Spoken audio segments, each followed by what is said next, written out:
Nunavut woman says she called 911 from Ottawa hospital after being denied water. CBC News.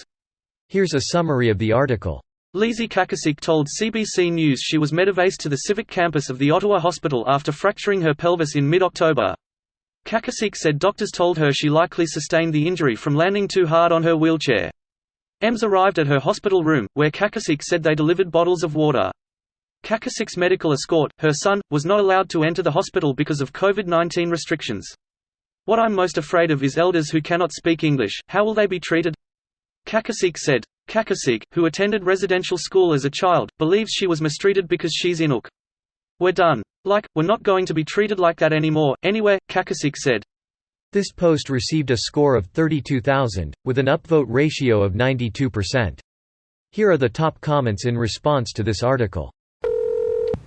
The hospital sincerely apologizes for any negative experiences that do not align with its values, Schreider said. I fully give the hospital and nurses the benefit of the doubt. But this statement won't fly. We really need to know the details. If the hospital believes nurses weren't abusing this elderly woman, then please explain why she believes they were.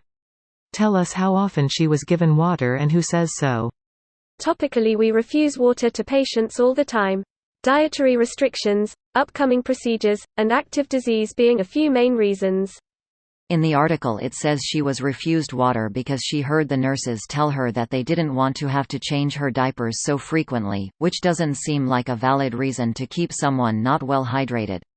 It is possible telling the patient we don't want to change diapers frequently was a nurse's ham-fisted way of motivating the patient to maintain a fluid restriction, and the patient misunderstood it as negative intent. Edit. Since a lot of people are responding about the patient's broken hip, I used CHF as an illustrative example.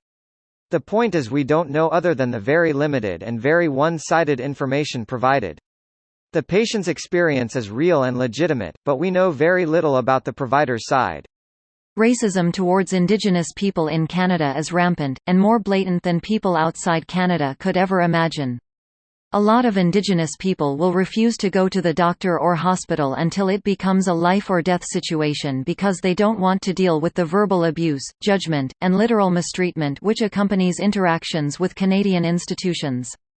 I do not ever give the benefit of the doubt to institutions in cases of mistreatment. Experience has ruined that possibility for me.